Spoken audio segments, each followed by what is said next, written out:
చెప్పినట్టు వింటారా? 9 గంటల ఇంట్లో ఉంటారా? అమ్మ నాన్న మాట వింటారా? వినకపోతే ఇది వేస్తా. అట్లనే పట్టుకో బాబాయ్ ఒకసారి.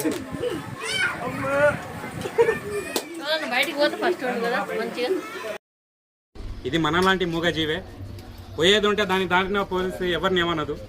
మనం ఎవరైనా అయ్యా అంటే దండం పెడతాడు, అరే అంటే తిడితే ఇంకో కొట్టడం వస్తుంది. కానీ దాని దారిన పోనిస్తుంది, అది ఏమందు. ఇంకోటి ఏంటంటే ప్రతి ఒక్కరికి విజ్ఞప్తి ఏంటంటే దయచేసి ఇవాళ ప్రతిరోజు ప్రతి సంవత్సరం ఎండ తీవ్రత దినదినం పెరుగుతుంది. కారణం చెట్లు లేకపోవడం, అడవులు లేకపోవడం. ఎందుకంటే 60-70 సంవత్సరాల క్రితం అడవులు ఉండే, చెట్లు ఉండే, పొలాలలో పొలం గట్ల మీద చెట్లు ఉండే.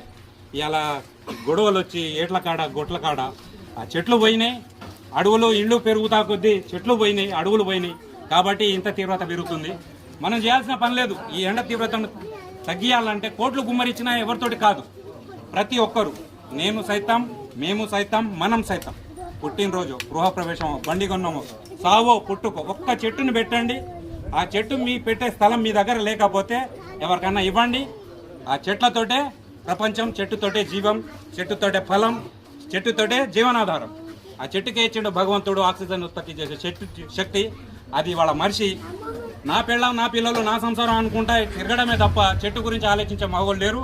పెట్టినా కూడా తీగల కింద పెడుతున్నారు. తీగల కింద పెట్టిన తర్వాత కొమ్మలు అడ్డం వస్తే కొమ్మల్ని కొట్టట్లేదు, చెట్లను నరుకుతున్నారు. అటువంటి తీగల కింద పెట్టడం ఎందుకు, చెట్లను నరకడం ఎందుకు? కాస్త ఆలోచించి చెట్లను ఆలోచించి పెడదాం. వృక్షో రక్షతి రక్షిత, కర్మో రక్షతి రక్షిత. సర్వే జన సుఖినో భవంతు. సయ్యద్ రహీం పాషా, జయశంకర్ జిల్లా, భూపాల్పల్లి.